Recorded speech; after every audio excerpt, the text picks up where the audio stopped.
இனிமையானவள் நீதானே, இனிமையானவள் நீதானே, பிரியமானவள் நீதானே, இனிமையானவள் நீதானே. கர்த்தரால் புகழப்படும் குணசாலி நீதானே, கர்த்தரால் புகழப்படும் குணசாலி நீதானே. இனியவளே.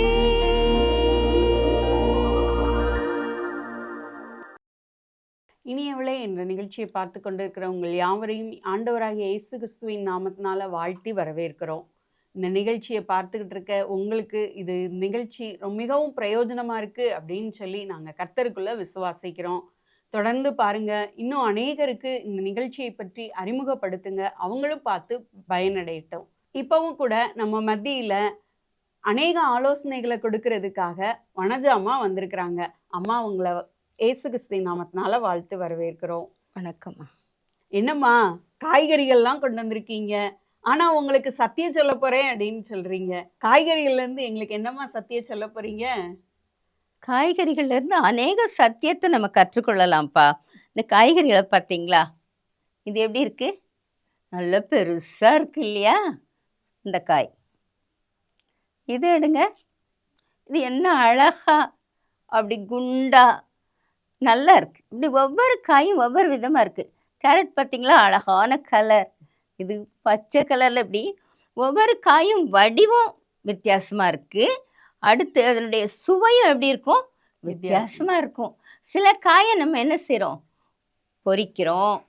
சில காய்களை சாம்பாரில் புளிக்குழம்புல போடுறோம். இப்படி பல வகையாக நம்ம இந்த காய்கறிகளை உபயோகிக்கிறோம்.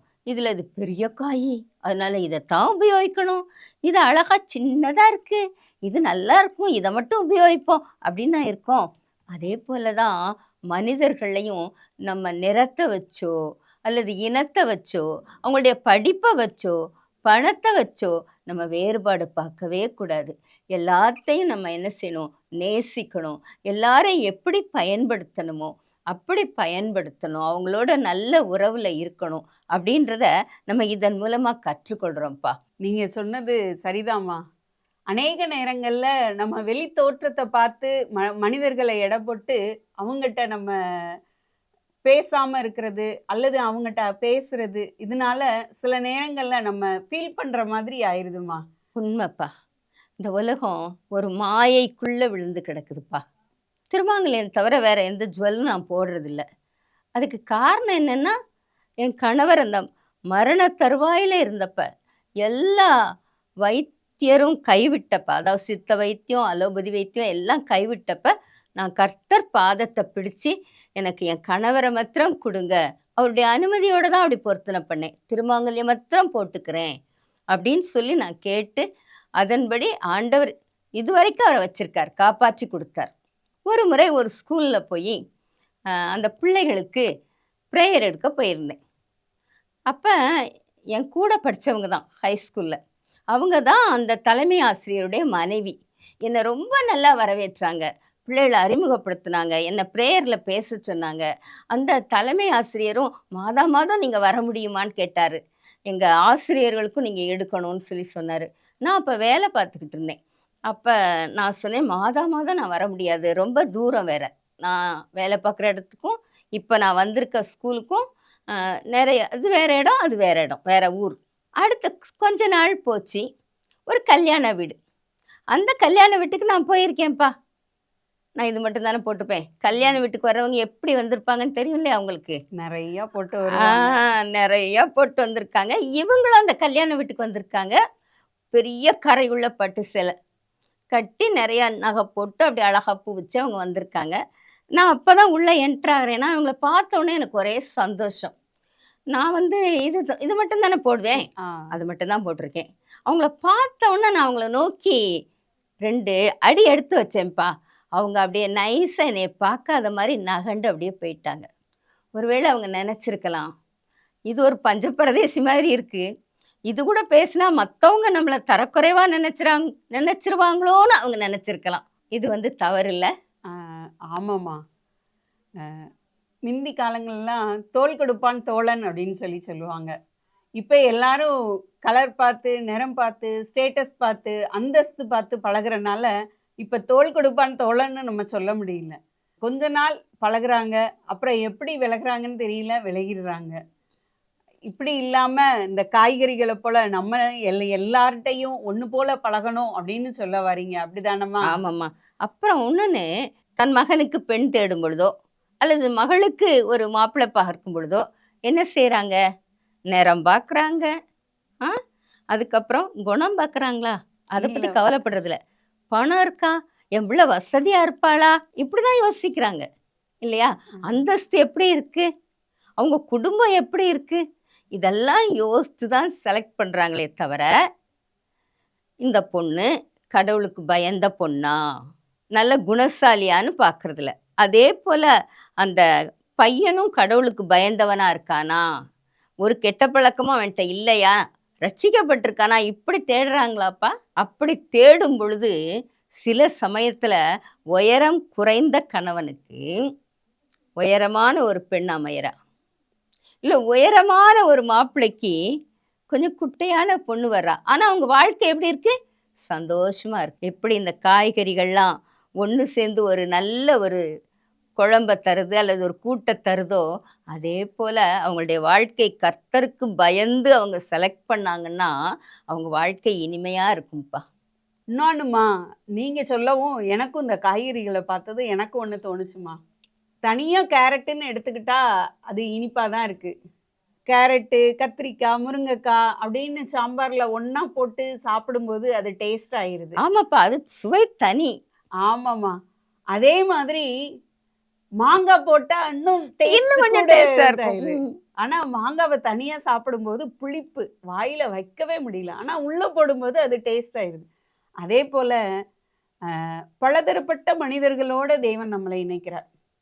அது நம்ம வேலை பார்க்குற இடமா இருக்கட்டும் அல்லது நம்மளுடைய குடும்பமாக இருக்கட்டும், அங்கே பலதரப்பட்ட மனிதர்களோட தேவன் நம்மளை இணைக்கிறார். அப்படி இணைக்கிற இணைப்பில் நம்மளும் அவங்க புளிப்பாக இருக்காங்க, அவங்க இனிப்பாக இருக்காங்க, இவங்க இது நல்லா இருக்க மாட்டாங்கன்னு நம்ம யாரையும் ஒதுக்காம எல்லாரோடையும் சேர்ந்து பழகும்போது நம்ம இருக்கிற இடத்துல மற்றவர்களுக்கு ஆசீர்வாதமாக இருக்கலாம் அப்படின்னு இந்த காய்கறிகள்லேருந்து எனக்கு ஒன்று தோணுச்சுமா.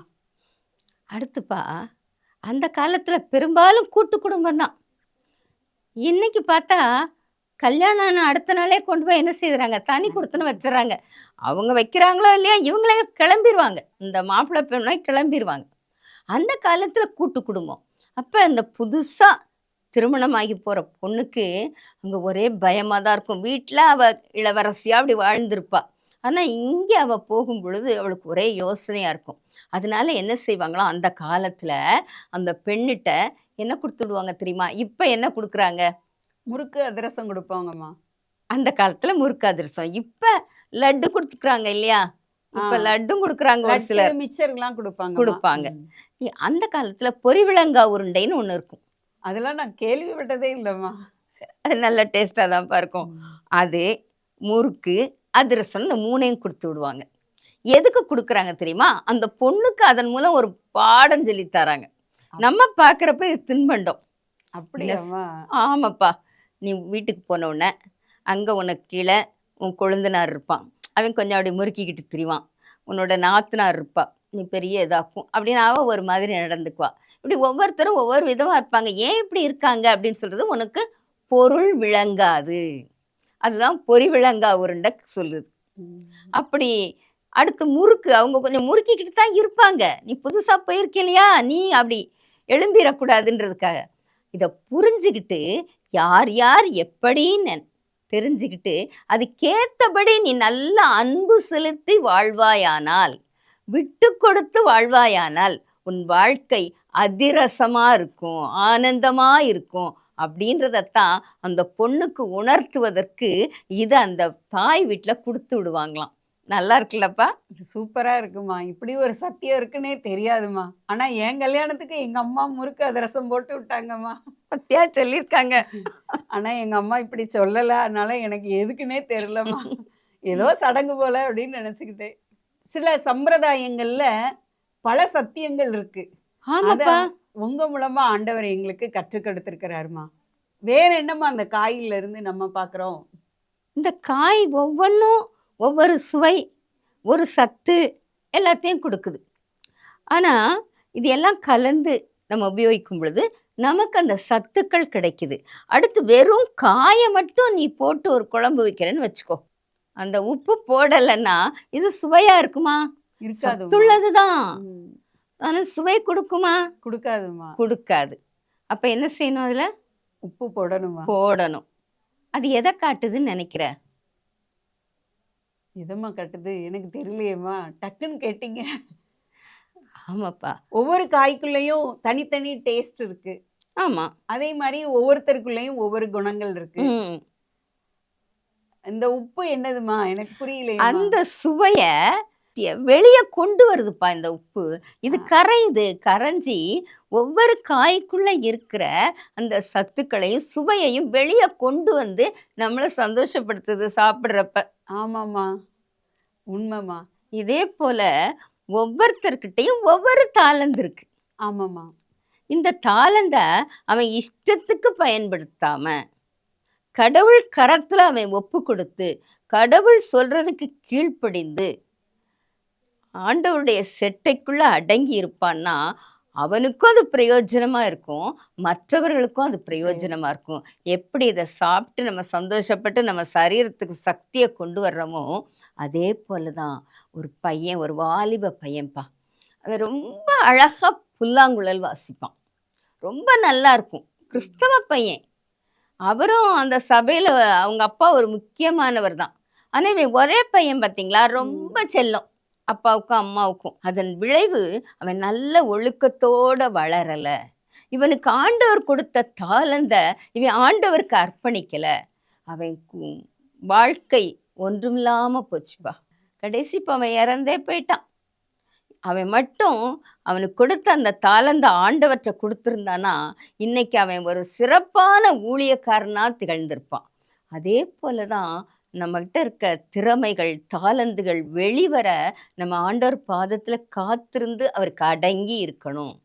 இப்போ நீங்கள் என்ன சொல்ல வரீங்கன்னா, நமக்கு இருக்கிற ஒவ்வொருவருக்கும் இருக்கிற தனிப்பட்ட தாளந்துகளை நம்ம கர்த்தரிடத்துல கொண்டு போகும்போது அது அநேகருக்கு ஆசீர்வாதமாக மாறும்.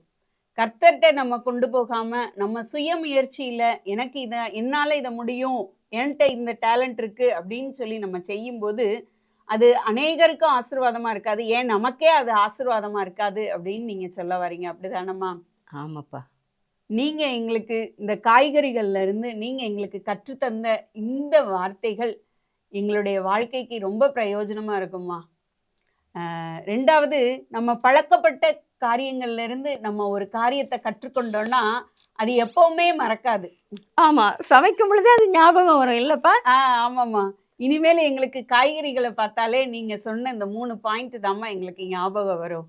இனி அதே போல் நீங்கள் கற்றுக் கொடுத்தது போல் நாங்களும் இந்த எங்களுடைய வாழ்க்கையில் கடைபிடித்து எல்லாரோடும் ஒற்றுமையாய் வாழ்ந்து நாங்களும் சந்தோஷமாக இருப்போம்மா. இதை கேட்குறப்பயே எனக்கு சந்தோஷமா இருக்குப்பா. இந்த காய்கறிகள் மூலமாக நமக்கு சத்தியத்தை கற்றுக் கொடுத்த அம்மாவுக்கு நன்றியை தெரிவித்துக் கொள்கிறோம். நன்றிப்பா. இதே போல் இதை பார்த்துக்கிட்டு இருக்க நீங்களும் காய்கறிகள்ல இருந்து எவ்வளோ காரியங்களை நமக்கு அம்மா கற்றுக் கொடுத்துருக்குறாங்க. அந்த காரியங்களை உங்களுடைய வாழ்க்கையில் நீங்கள் கடைபிடித்து வாழும்போது நீங்களும் இருக்கிற இடத்துல மற்றவர்களுக்கு பிரயோஜனமாக கர்த்தருக்கு சாட்சியாக நீங்கள் வாழ முடியும்.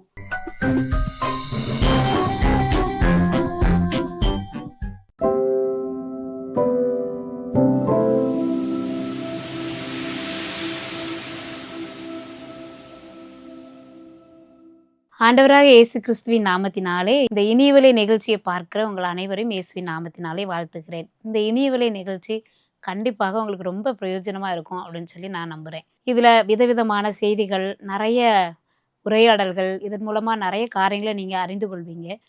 இன்றைக்கும் கூட கர்த்தர் நம்மளோடு கூட பேசும்படியா ஒரு நிமிஷம் நம்ம தலையில தாழ்த்தி நம்ம ஜெபிப்போமா? பரிசுத்தமுள்ள நல்ல தகப்பனே, இந்த நேரத்துக்காக நமக்கு நாங்கள் நன்றி செலுத்துகிறோம். இந்த வேளையிலும் நாங்கள் இப்போ கேட்க போகிற இந்த வார்த்தைக்காக நன்றி செலுத்துவோம். ஆண்டவரே, நீர் எங்களோடு நீ பேசுவீராக என்று சொல்லி கரத்தில் ஒப்பு கொடுக்குறோம். நீர் மகிமைப்படும். இயேசுவின் நாமத்தில் ஜெபிக்கிறோம் பிதாவே, ஆமென். இந்த நாள்ல நான் எடுத்துக்கொண்ட தலைப்பு என்ன அப்படின்னு சொன்னா, இல்லாம போகும் பொருட்கள் மீது நம்ம கண்கள பறக்க விடக்கூடாது அப்படின்ற ஒரு தலைப்புல தான் இன்னைக்கு நான் பேச போறேன். இல்லாம போகும் பொருட்கள் அப்படின்னு சொல்லி சொன்னா, உலகத்துல நெறைய பொருட்கள் நம்ம வந்து யூஸ் பண்றோம். ஆனா, அது எல்லாமே பார்த்தீங்க அப்படின்னா, நிரந்தரமானது அப்படின்னு சொன்னா எதுவுமே இல்லவே இல்ல. அதுல நம்ம முக்கியமா நல்லா தெரிந்து கொள்ள வேண்டியது என்ன அப்படின்னா, ஆண்டவர் இது எல்லாவற்றையும் நமக்கு அனுமதித்திருக்கிறார் அப்படின்னா, இங்க இருக்கிறது வரைக்கும் அத நம்ம யூஸ் பண்ணணும் அப்படின்னு சொல்லி தான் ஆண்டவர் நமக்கு இந்த பொருட்கள் எல்லாத்தையும் நமக்கு குடுத்திருக்கிறாரு. ஆண்டவர் நம்மகிட்ட எதிர்பார்க்கிறது முழு இருதயத்தோடும், முழு சிந்தையோடும், முழு பலத்தோடும் அவரிடத்துல அன்பு கூறணும் அப்படின்றது தான் ஆண்டவர் நம்மகிட்ட முதல்ல எதிர்பார்க்கிறது. ஆண்டவர் பிரதானமா சொன்ன கட்டளை அந்த கட்டளை தான். இந்த கட்டளைய நம்ம விட்டுட்டு அநேக நேரங்களில நம்ம எதற்காக நம்மளுடைய நேரங்கள செலவு செய்றோம் அப்படின்னு சொல்லி சொன்னா, ஒண்ணுமே இல்லாத, பிரயோஜனமே இல்லாத ஒரு பொருட்களுக்காகவோ, ஒரு காரியத்துக்காகவோ நம்ம என்ன செய்றோம், நம்மளுடைய நேரங்கள வந்து அதிகமா நம்ம அதுக்கு நேரம் கொடுத்து, நேரங்கள செலவு செய்றவங்களா இருக்கிறோம். நீதிமொழிகள்ல 23ஆம் அதிகாரம் 5ஆம் வசனம் இப்படித்தான் சொல்லுது. "இல்லாமல் போகும் பொருட்கள் மீது உன் கண்களை பறக்க விடுவானேன்" அப்படின்னு சொல்லி அந்த வசனம் சொல்லுகிறது. இன்னைக்கு நம்ம பார்த்தோம் அப்படின்னு சொல்லி சொன்னா, பெண்களாகிய நமக்கு பார்த்தோம் அப்படின்னா, அநேகர் வந்து நம்மள வாட்ச் பண்றது, அவங்க எப்படி ட்ரெஸ் போட்டிருக்காங்க, என்னென்ன காஸ்டியூம்லாம் யூஸ் பண்றாங்க, எப்படிப்பட்டதான பொருட்கள்னால நம்மள அலங்கரிச்சிருக்கோம் அப்படின்றத தான் அநேகர் நம்மள வாட்ச் பண்ணுவாங்க. அப்படிப்பட்ட பொருட்கள்னால நம்ம அலங்கரிக்கிறத காட்டிலும், ஆண்டவர் என்ன எதிர்பார்க்கிறார் அப்படின்னு சொல்லி சொன்னா, புத்தியுள்ள ஸ்திரியாய், குணசாலியான ஸ்திரியாய், கர்த்தருக்கு பயப்படுகிற ஸ்திரியா இருக்கணும் அப்படின்றது தான் ஆண்டவர் நம்மகிட்ட எதிர்பார்க்கிறார். நம்ம ஆண்டவர் சமூகத்துல அதிகதிகானமா நான் காத்திருந்து, அதிகமா நம்ம ஜெபிக்கிறவங்களா இருந்தாலே போதுங்க. ஆண்டவருக்கு ரொம்ப நம்மள பிடிக்கும். தேவையில்லாத விஷயங்களுக்கு நம்ம ஆண்டவர் சமூகத்துல காத்திருந்து நம்ம ஜெபிக்கிறத காட்டிலும், ஆண்டவரே இன்னும் என்ன பரிசுத்தத்தால நீங்க என்ன நிரப்புங்க. இன்னும் உங்க வல்லமையால என்ன நிரப்புங்க. இன்னும் என் குடும்பத்துக்கு பயன்படும் பாத்திரமா என்ன மாற்றுங்க. இன்னும் புத்தியா அநேகருக்கு சுவிசேஷத்தை சொல்லக்கூடியவளா என்ன மாற்றுங்க. என் மூலமா அநேகருடைய வாழ்க்கை கட்டப்படுவதற்காக என்ன மாற்றுங்க அப்படின்னு சொல்லி, ஆண்டவருடைய சமூகத்துல ஒவ்வொரு நாளும் நம்முடைய ஜெபங்கள் அப்படிப்பட்டதா இருக்கணும் அப்படின்னு சொல்லி ஆண்டவர் நம்மகிட்ட எதிர்பார்க்கிறார். ஆண்டவர் சொல்றாரு மரியாள பார்த்து, "மரியாள் தன்னை விட்டு எடுபடாத நல்ல பங்க தெரிந்து கொண்டாள்" அப்படின்னு சொல்லி.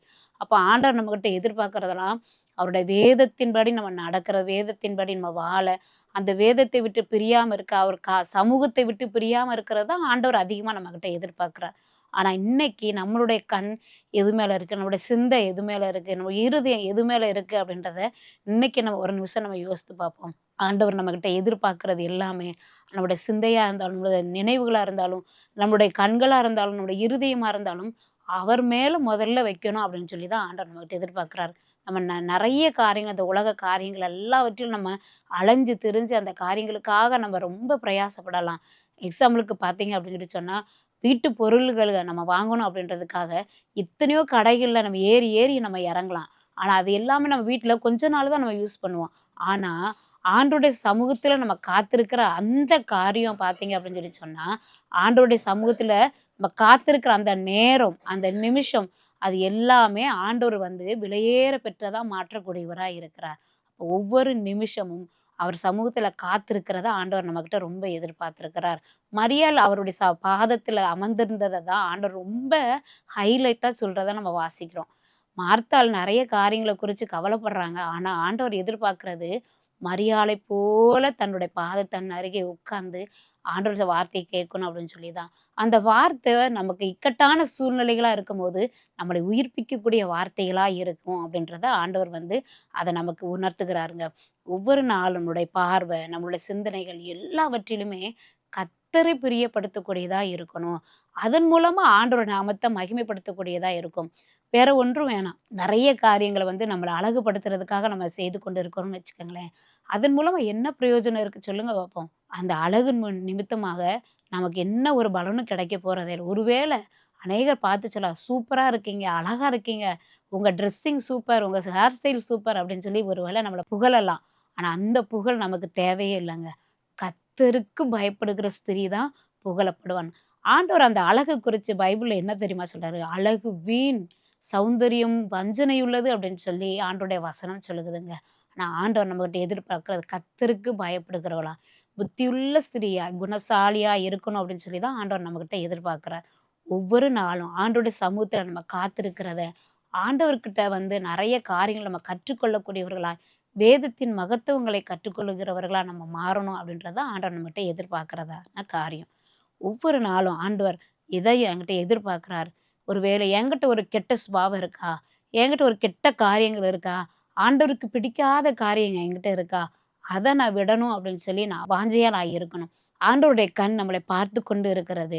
நம்முடைய விருப்பங்கள் எப்படிப்பட்டதா இருக்கு? நம்முடைய சிந்தனைகள் எப்படிப்பட்டதா இருக்குன்றத ஆண்டவர் ஒவ்வொரு நாளும் பார்க்கிறாரு. நம்மளுடைய பிள்ளைகள நம்ம வளர்க்குற அந்த விதங்கள நம்ம ஆண்டவர் பார்க்கிறார். ஆண்டவர் நம்மள நம்பி நம்முடைய பிள்ளைகள நம்ம கரங்கள்ல கொடுத்திருக்கிறார். நம்ம கர்த்தருக்கு பிரியமானவர்களா இருக்கும்போது தான், நம்மளுடைய பிள்ளைகளையும் கர்த்தருக்கு பிரியமானவர்களா நம்ம நடத்த முடியும். நம்ம உலகத்துக்கு உரியவர்களாய், உலக பொருட்கள் மேல நம்மளுடைய ஆசைகள வைத்தோம் அப்படின்னா, கண்டிப்பா நம்ம பிள்ளைங்களும் நம்மள பார்க்குறாங்க பார்த்தீங்களா? நம்மள தான் ஃபாலோ பண்ணுவாங்க. அவங்களும் நம்ம உலக பொருட்கள் மேல தான் அவங்களோட ஆசைகள் இருக்கும். அப்ப நம்ம பிள்ளைங்க கர்த்தர தேடுகிறதுக்கும், உலகத்தின் மேல ஆசைகள வைக்கிறதுக்கும், நம்ம வழிகாட்டியா இருந்துறக்கூடாது. உலகத்துக்கும், உலகத்தில் உள்ளவைகள் மேலும் அன்பு கூரக்கூடாதுன்னு சொல்லி ஆண்டவருடைய வசனம் சொல்லுதுங்க. ஒவ்வொரு நாளும் அவர் மேல நம்ம நம்பிக்கை வைத்து, அவருக்காக வாழ்வதற்காக தான் ஆண்டவர் நம்மள தெரிந்தெடுத்து வச்சிருக்கிறார். "இந்த ஜனத்தை எனக்காக ஏற்படுத்தினேன். இவர்கள் என் துதியை சொல்லி வருவார்கள்" அப்படின்னு சொல்லி ஆண்டவருடைய வசனம் சொல்லுகிறது. ஆண்டவர் நம்மள படைத்ததுக்கு ஒரு நோக்கம் இருக்கு அப்படின்னு சொன்னா, அவருடைய நாமத்தை மகிமைப்படுத்தும்படியாக மட்டும் தான். நமக்கு ஒரு குடும்பம் குடுத்திருக்கிறார் அப்படின்னு சொன்னா, அவருடைய நாமத்தை நம்ம பிள்ளைகள் மூலமா, கணவர் மூலமா, நம்ம மூலமா அவர் நாமத்தை மகிமைப்படுத்தும்படியாக மட்டும் தான். அப்ப அதற்குரிய காரியங்கள் எல்லாம் நம்ம விட்டுட்டு, உலக இன்பங்களுக்காக, படிப்புக்காக, உலக சிநேகங்களுக்காக நம்ம அநேக காரியங்கள நம்ம இதெல்லாம் விட்டுட்டு, நம்மளோட டைம் ஃபுல்லா இதற்காகவே நம்ம செலவு பண்ணோம் அப்படின்னா, ஆண்டவர் நம்மள பார்த்து துக்கப்படுகிறவராய் காணப்படுகிறார். ஒவ்வொரு நாள் ஆண்டவரை நம்ம பிரியப்படுத்துகிறவர்களாய் நம்ம இருக்கணும் அப்படின்னு சொன்னா, அவருடைய சமூகத்தை நம்ம நித்தமும் தேடக்கூடியவர்களாய் நம்ம காணப்பட வேண்டும். எபிரேயர் 11:25 நம்ம பார்த்தோம் அப்படின்னு சொன்னா, மோசேயை குறித்து சொல்லியிருக்கு. அநித்தியமான பாவமான சந்தோஷங்கள வந்து அவர் விரும்பல அப்படின்னு சொல்லி. அந்த பாவங்கள் எல்லாம் அவர் வேண்டாம் அப்படின்னு சொல்லி ஒதுக்கிட்டு, கர்த்தருடைய பிள்ளைகளோட கர்த்தருக்காக அவங்க வைராக்கியம் உள்ளவர்களாய், கர்த்தருக்காக பாடுகள அனுபவிக்கக்கூடியவராய் இருந்தார் அப்படின்னு சொல்லி வசனம் சொல்லுதுங்க. ஆனா, நம்மகிட்ட இருக்கிற சுபாவங்கள் எப்படிப்பட்டதா இருக்கு? நான் சொகுசா இருக்கணும். என்ன கஷ்டமும் வரக்கூடாது. நான் அவங்களோட பேசவே மாட்டேன். கசப்பான வேரோடு நம்ம ஒருவேளை இருக்கோம் அப்படின்னு சொன்னா, இன்னைக்கு ஆண்டவர் நம்ம அப்படிப்பட்டவங்களா இருக்கக்கூடாது அப்படின்னு சொல்லி ஆண்டவர் நம்மகிட்ட எதிர்பார்க்கிறார். ஒவ்வொரு நிமிஷமும் ஆண்டவரை நம்ம எப்படி பிரியப்படுத்துகிறவர்களா இருக்கணும் அப்படின்னு சொல்லி ஆண்டவர் நம்மகிட்ட ரொம்ப எதிர்பார்க்கிறாருங்க. ஒருத்தவங்கள நமக்கு ரொம்ப பிடிக்குது அப்படின்னு சொல்லி சொன்னா, அவங்களோட நெறைய நேரம் நம்ம செலவு பண்ணணும்னு நம்ம நெனைக்கிறோம். ஆனா, அவங்களுடைய அன்பு வந்து ஒரு நாள் நம்மள விட்டு பிரிஞ்சே போயிரும். அது பிரிந்து போகும்போது எவ்வளோ வேதனையா இருக்கு நமக்கு. அப்படிதானே? ஆனா ஆண்டவர், அவரோடு கூட நம்ம நேரத்த செலவு பண்ணணும். அவர் சமூகத்திலேயே நம்ம காத்திருக்கணும். அவருடைய சத்தத்த நம்ம கேட்கணும். அவர் என்ன சொல்றாரோ, அத நம்ம செய்யணும்னு சொல்லி தான் ஆண்டவர் நம்மகிட்ட எதிர்பார்க்கிறார். ஆனா, ஆண்டவர் எதிர்பார்க்கிற காரியங்கள காட்டிலும், நம்ம என்ன எதிர்பார்க்கிறோமோ, அந்த காரியத்த தான் நம்ம செய்றோம். ஆனா, ஆண்டவர் எத விரும்புகிறார் அப்படின்னு சொல்லி நம்ம ஒருவேளை நம்ம தெரிந்து கொண்டோம் அப்படின்னு சொல்லி சொன்னா, கண்டிப்பா நம்ம இந்த உலகத்துல அழிந்து போகக்கூடிய காரியங்களுக்கு முக்கியத்துவம் கொடுக்கவே மாட்டோம். அழிந்து போகிற பொண்ணா இருந்தாலும், பொருளா இருந்தாலும், நம்மளுடைய பிரயாசங்களா இருந்தாலும், எல்லாமே அழிந்து போகக்கூடியது. நமக்கு தெரியும். இதெல்லாம் நிரந்தரமா பரலோகத்துக்கு நம்ம கூட வராது அப்படின்னு சொல்லி தெரியும். ஆனா, அது மேல எவ்வளோ கவனம் செலுத்துறோம்? எவ்வளோ முக்கியத்துவம் குடுக்குறோம்? அந்த காரியத்த காட்டிலும் கர்த்தருக்கு பயந்து, அவருடைய சமூகத்துல காத்திருந்து, அவருக்காக கனி கொடுக்கும்போது, அநேகருக்கு பிரயோஜனமானவர்களா ஆண்டவர் நம்மளை மாற்ற வல்லமையுள்ள தேவனா இருக்கிறார். ஆண்டவருக்கு நம்ம கனி கொடுக்கிறவர்களா இருக்கும்போது, அவர் நம்மளை பயன்படுத்துவதற்கு, அவர் நம்மளை உண்மையுள்ளவர்கள் என்று அவர் நம்மளை நடத்துவதற்கு, நம்ம பாத்திரவான்களா இருப்பதற்கு, ஆண்டவர் மாற்றுவதற்கு அவர் உண்மையுள்ள தேவனா இருக்கிறார். எனக்கு தெரிந்த ஒரு சகோதரி. அவங்க பிள்ளைகளெல்லாம் நல்லா படிக்க வைக்கணும், நல்ல பிரில்லியன்ட்டா இருக்கணும் அப்படின்னு சொல்லி ரொம்ப ஆசைப்பட்டாங்க. ஆனா, அவங்க கர்த்தர தேடுகிறதுல வந்து தன்னோட பிள்ளை வந்து ரொம்ப கரெக்ட்டா இருக்கணும் அப்படின்னு சொல்லி வந்து அத கரெக்ட்டா நடத்துறதுக்கு தவறிட்டாங்க. பிள்ளை உலகத்துல நல்ல ஹை லெவல்ல படிச்சு நல்ல வேலையில இருக்காங்க. கணவர் நல்ல ஹை லெவல்ல வேலை செய்றாரு. வீட்ல பார்த்தீங்கன்னா ஒரு குறைவு இல்ல. எத நெனச்சாலும் உடனே வாங்கிருவாங்க. தன்னோட மகன் ஒரு நல்ல வேலை செய்றான். தன்னோட மகன் நல்லா படிச்சு வேலை செய்றா. கணவர் நல்ல வேலை செய்றாரு. இந்த அம்மாவுக்கு ஒரு குறைவு இல்ல. நல்லா தன்னை அழகுபடுத்துவாங்க. எங்க போனாலும், "வா இவங்களா? இவங்க நல்ல ரிச்சான ஃபேமிலி" அப்படின்னு சொல்ற அளவுக்கு அவங்க கிட்ட எல்லாமே இருந்துச்சு. ஆனா நாளடைவுல பார்த்தீங்கன்னா, அவங்களோட குடும்பத்துல இயேசு இல்லாத ஒரு வாழ்க்கையா இருந்தது. எங்க போனாலும் சமாதானம் இல்லாம, திடீர்னு ஒரு ஒரு பிரச்சனை வந்துருச்சுன்னா, அதை எப்படி சமாளிக்கணும்னு தெரியாம, நெறைய பைசாக்கள குடுத்து, பைசாக்கள் மூலமாவே எல்லாத்தையும் சம்பாதிச்சிரலாம். பணத்த குடுத்தே எல்லாத்தையும் சம்பாதிச்சிரலாம் அப்படின்னு சொல்லி அவங்க நெனச்சாங்க. நாளடைவில அவங்க வாழ்க்கையே எல்லாவற்றிலும் ஒரு கேள்விக்குறியாகி, துக்கமான ஒரு சூழ்நிலையா அவங்களுக்கு மாறிருச்சு. அவங்க லாஸ்ட்ல யார தேடி வந்தாங்க தெரியுமா? கர்த்தர மட்டும் தான் தேடி வந்தாங்க. ஏன்னா, அவர்கிட்ட தான் விடுதலை கிடைக்கும். அவரால மட்டும் தான் நமக்கு உதவி செய்ய முடியும். அவர் தான் நமக்கு எல்லாமே அப்படின்னு சொல்லி, அன்னைக்கு அவங்க புரிந்து கொண்டாங்க. இதே போல தான் ஆண்டவர் நம்மகிட்ட எதிர்பார்க்கிற காரியங்கள் எல்லாமே, முதல்ல நம்ம அவர தேடணும். முதலாவது அவருடைய சமூகத்த நம்ம தேடணும் அப்படின்னு சொல்லி தான் ஆண்டவர் நம்மகிட்ட எதிர்பார்க்கிறார். நம்ம எதிர்பார்க்கிற காரியங்கள் எல்லாவற்றையுமே ஆண்டவர் நம்மள பார்த்து கொண்டே இருக்கிறார். எதற்காக நம்ம எதிர்பார்ப்பு வைத்திருக்கிறோம்? எது மேல வச்சிருக்கோம் அப்படின்னு சொல்லி ஆண்டவர் நம்மளை பார்த்து கொண்டு இருக்கிற தேவனா இருக்கிறார். நம்முடைய எதிர்பார்ப்பு எல்லாமே கர்த்தர் மேல் இருக்க வேண்டும். கர்த்தருடைய ராஜ்யத்தை குறித்த காரியங்களுக்காக இருக்க வேண்டும். கர்த்தருடைய நாமத்தை மகிமைப்படுத்தக்கூடிய காரியங்களுக்காக நம்ம இருக்க வேண்டும். அததான் ஆண்டவர் நம்மகிட்ட எதிர்பார்க்கிறார். உலகத்துக்காகவும், மத்தவங்களுக்காகவும், மத்தவங்க என்ன நல்லா சொல்லணும். என் குடும்பம் பெஸ்ட்டானது அப்படின்னு சொல்லி சொல்லணும். இந்த குடும்பம் நல்ல ஒரு ரிச்சான குடும்பம் அப்படின்னு சொல்றதுக்காக சொல்லணும் அப்படின்னு சொல்லிலாம் நம்ம அதை எதிர்பார்க்கிறவங்களா நம்ம இருந்துடவே கூடாது. நம்ம இப்படிப்பட்ட ட்ரெஸ் போட்டு போனா, அவங்க நம்மள பார்த்தா என்ன நெனைப்பாங்க? ஒருவேளை நம்ம இப்படிப்பட்டதான ஒரு வண்டியில நம்ம நடந்து போனோம் அப்படின்னு சொன்னா, நம்மள பார்த்தா அவங்க என்ன நெனைப்பாங்க? எங்களுடைய அந்தஸ்து என்ன? அப்படின்னு சொல்லி ஒருவேளை நம்ம நெனைக்கலாம். ஆண்டவர் அந்த அந்தஸ்தெல்லாம் எதிர்பார்க்கலங்க. கர்த்தருக்கு பயப்படுகிற அந்த பயம், கர்த்தருக்காக வைராக்கியம் உள்ள அந்த வைராக்கியம், கர்த்தருக்காக எதையாவது ஒண்ணு செய்யணும் அப்படிப்பட்ட இருதயத்த தான் ஆண்டவர் நம்மகிட்ட எதிர்பார்க்கிறார். உலகத்துக்காகவோ, உலகத்தில் உள்ளவைகளுக்காகவோ நம்ம அன்பு கூறணும் அப்படின்னு சொல்லி ஆண்டவர் நம்மகிட்ட எதிர்பார்க்கிறதே இல்ல. அப்படி அவர் விரும்புறதும் இல்ல. உலக சிநேகம் பகை அப்படின்னு சொல்லி ஆண்டவருடைய வசனம் சொல்லுகிறது. கிறிஸ்துவண்டையில சேர்ப்பதற்கு இந்த உலக பொருட்களை வைத்து நம்ம பயன்படுத்தலாம். இத ஒருவேளை அவங்களுக்கு கொடுக்கறது நிமித்தமா, அவங்க ஆண்டவருடைய அன்ப அறிந்து கொள்ளலாம். இத ஆண்டவர் உங்ககிட்ட குடுக்க சொன்னார். இத நீங்க வச்சுக்கங்க. நீங்க யூஸ் பண்ணுங்க அப்படின்னு சொல்லி அவங்களுக்கு நம்ம குடுக்கும்போது, அதன் மூலமா அவங்க இயேசுவினுடைய அன்பை அறிந்து கொள்வதற்கு ஒருவேளை நம்மகிட்ட இருக்க பொருட்கள் நமக்கு யூஸ் பண்ண ஆண்டவர் குடுத்துருக்கலாம். அத நம்ம தவறாக நம்ம யூஸ் பண்ணும்போது, ஆண்டவர் அதற்கும் நமக்கு கணக்கு கேட்பதற்கு நீதி உள்ள தேவனா இருக்கிறார். இந்த நாட்கள்ல நம்ம யோசித்து பார்ப்போம். நம்ம எப்படிப்பட்ட காரியங்களுக்காக நம்ம நேரங்கள நம்ம செலவு செய்றோம்? நம்ம பிள்ளைகள எப்படிப்பட்ட சூழ்நிலைக்காக நம்ம வளர்த்து கொண்டு இருக்கிறோம்? எப்படிப்பட்ட சூழ்நிலையில நம்ம பிள்ளைங்க வளர்ந்து கொண்டு இருக்காங்க? கர்த்தர தேடுகிற காரியங்களுக்கு நம்ம பிள்ளைங்களுக்கு வழிகாட்டுறோமா? அல்லது உலக காரியங்களுக்காக நம்ம பிள்ளைங்களுக்கு நம்ம வழிகாட்டி கொண்டு இருக்கிறோமா? ஆண்டவர் நமக்கு நம்பி நம்ம பிள்ளைங்கள நம்ம கையில குடுத்துருக்கிறார். கர்த்தருக்கு பயப்படுகிற பிள்ளைகளாய், பரிசுத்தமுள்ள பிள்ளைகளா வளர்க்கணும் அப்படின்னு சொல்லி ஆண்டவர் நம்ம கரங்கள நம்பி குடுத்துருக்கிறார். நம்ம காட்டுகிற வழி ஒருவேளை தவறான வழியா இருந்துச்சு அப்படின்னா, அந்த பிள்ளைங்கள அந்த வழியிலேருந்து நம்ம திரும்ப கொண்டு வர்றது ரொம்ப கஷ்டம். அதனால ஒவ்வொரு நாளும் பெற்றோராகிய ஒருவேளை தாயாகிய நீங்க நம்முடைய பிள்ளைகள நடத்த வேண்டிய வழியில நம்ம நடத்தும்போது, அதை முதிர் வயதிலும் அவன் விடாதிருப்பான் அப்படின்னு சொல்லி வசனம் சொல்லுகிறது.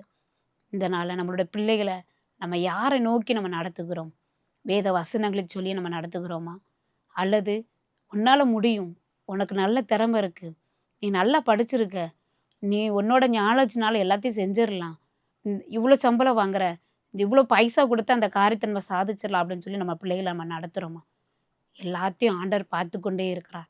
அவரை நம்புகிற ஒருவரும் ஆண்டவர் வெட்கப்பட்டு போக விடவே மாட்டார்.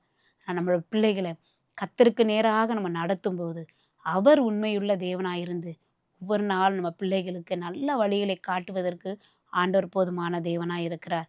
நமக்கு கொடுக்கப்பட்டு இருக்கிற அந்த உண்மையுள்ள இந்த கனமான காரியங்கள ஆண்டவருக்காக நம்ம உண்மையா நம்ம செய்யும்போது, கர்த்தர் அதில பிரியப்படுகிற தேவனா இருக்கிறார். உலகத்தில் இருக்கிற அந்த உலக இன்பங்களை காட்டிலும் நம்ம பிள்ளைகள கஷ்டப்பட்டாலும் பரவால்ல. என் பிள்ளை கர்த்தருக்காக வாழணும். கஷ்டப்பட்டாலும் பரவால்ல. என் பிள்ளைங்க கர்த்தருடைய சமூகத்த நித்தமும் தேடணும். கஷ்டமா தான் இருக்கும். பிள்ளைங்கள காலையில எந்திரி, ஆண்டவர தேடு, பைபிள் வாசி, ஜெபம் பண்ணு அப்படின்னு சொல்லி நம்ம சொல்லும்போது, பிள்ளைங்க மாட்டேன்னு தான் சொல்லுவாங்க. ஆனா அது கஷ்டமான சூழ்நிலை தான். ஆனா அவங்க அதில பழகிட்டாங்க அப்படின்னு சொன்னா, என்ன கஷ்டம் வந்தாலும் அந்த கஷ்டமான சூழ்நிலை அவங்கள பாதுகாக்கும். அவங்க ஜெபிக்கிற ஜெபம் அவங்கள பாதுகாக்கும். ஆண்டவருடைய சமூகத்துல அவங்க செலவழிக்கிற அந்த நேரம் அவங்களுக்கு பிரயோஜனமானதா மாறிவிடும். அதனால நம்ம எப்படிப்பட்ட வழிகாட்டியா நம்மளுடைய பிள்ளைகளுக்கு இருக்கிறோம்? உலக இன்பங்களுக்காக நம்ம பிள்ளைகள வழிகாட்டுறவங்களா இருக்கிறோமா? உலக ஆசைகளை காட்டிக் கொடுக்கிறவங்களா நம்ம இருக்கிறோமா? இல்லாம போகக்கூடிய பொருட்களுக்காக, இல்லாம போகக்கூடிய ஒவ்வொரு காரியங்களுக்காக நம்ம பிள்ளைகள நம்ம வழிநடத்துறவங்களா இருக்கோமா? இன்னைக்கு நம்ம சிந்தித்து பார்ப்போம். கர்த்தர் நம்மளை ஒவ்வொரு நாளும் கவனித்து பார்க்கிற தேவனா இருக்கிறார். ஒருவேளை இல்லாத பொருட்களுக்காக நம்ம அந்த நேரத்தை நம்ம செலவு செய்றவங்களா இருந்தோம் அப்படின்னு சொன்னா, அதற்கு எடுக்கிற அந்த நேரங்கள காட்டிலும், நம்ம ஆண்டவர் சமூகத்துல நம்ம எவ்வளோ நேரம் எடுக்கிறோம் அப்படின்னு சொல்லி, நம்ம ஆண்டவர் சமூகத்துல நம்ம பார்ப்போமே. ஒருவேளை இந்த ஃபோனுக்காக நம்ம எவ்வளோ நேரம் இருக்கோம். இதுல ஒண்ணுமே இல்ல. இதுல நம்ம யூஸ் பண்றதுனால இதுல ஏதாவது நமக்கு வரப்போகுதா? ஒண்ணுமே நமக்கு நடக்கவே நடக்காது. கர்த்தர் வந்து இது பிரயோஜனமானதுக்காகவும் நமக்கு குடுத்திருக்காரு. பிரயோஜனம் இல்லாத காரியங்களுக்காகவும் நமக்கு குடுத்திருக்கிறார். ஆனா இந்த பொருள்ல இல்லாத போகக்கூடிய பொருள். இதுக்கு நம்ம எவ்வளோ நேரம் செலவு பண்றோம்? இதுக்கு நம்ம நேரத்த நம்ம செலவிடுறத காட்டிலும், பைபிள நம்ம அதிக நேரமா நம்ம செலவு பண்ணோம் அப்படின்னு சொல்லி சொன்னா, இது நம்மளுடைய வாழ்க்கையில நம்மள கட்டப்படுவதற்கு இந்த வசனம் நமக்கு உறுதுணையா இருக்கும். நம்மோட நேரங்கள நம்ம எப்படி செலவு செய்றோம்? உலகத்துக்கு நம்ம நேரங்கள செலவு செய்றோமா? அல்லது கர்த்தருக்காக நம்மளுடைய நேரங்கள நம்ம செலவு செய்றோமா?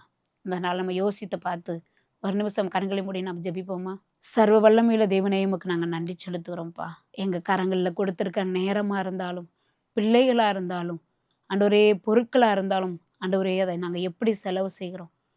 இல்லாம போன பொருள்களுக்காக, அழிந்து போகக்கூடிய பொருள்களுக்காக எங்களோட நேரங்கள நாங்க செலவு செய்றோமா? ஆண்டவரே நாங்க உண்மையா உம்மை தேடக்கூடிய காரியங்களுக்காக எங்களோட நேரங்கள நாங்க செலவு செய்றோமா? இதனால ஆண்டவரே நாங்கள் அநேக நேரங்கள்ல ஆண்டவரே உலக காரியங்களுக்காக எங்களோட நேரங்கள நாங்க செலவு செய்து கொண்டிருக்கோம்ப்பா. அதனால எங்கள நீங்க ஆசீர்வதிங்க. எங்கள ஆண்டவரே இயேசப்பா பரிசுத்தப்படுத்துங்க. நாங்க நடக்க வேண்டிய வழியில எங்கள நீங்க நடத்துங்கன்னு சொல்லி, உங்க வல்லமையுள்ள கரத்துல எங்கள அர்ப்பணிக்கிறோம். நீர் எங்கள ஆட்கொண்டு நீங்க வழி நடத்துங்க. உங்க நாமம் மட்டும் மகிமைப்படட்டும். நல்ல தாயாய், நல்ல ஆண்டவரே இயேசப்பா நல்ல எங்க பிள்ளைகளுக்கு நல்ல ஒரு ஆலோசனை கொடுக்கிறவர்களாய், நல்ல ஒரு வழிகாட்டியா இருப்பதற்கு எங்கள பயன்படுத்துங்க. எங்க பிள்ளைகள நடத்த வேண்டிய வழியில நடத்துவதற்கு நல்ல ஞானத்தை எங்களுக்கு தாங்கன்னு சொல்லி நாங்க உங்களோட சமூகத்துல வந்திருக்கோம். வழி நடத்த போதுமானவர் என்பதை நாங்கள் அறிந்து, உடைய சமூகத்துல எங்களை தாழ்த்தி வெறுமையாக்குகிறோம். இயேசுவின் நாமத்தில் ஜெபிக்கிறோம் நல்ல பிதாவே. ஆமென்.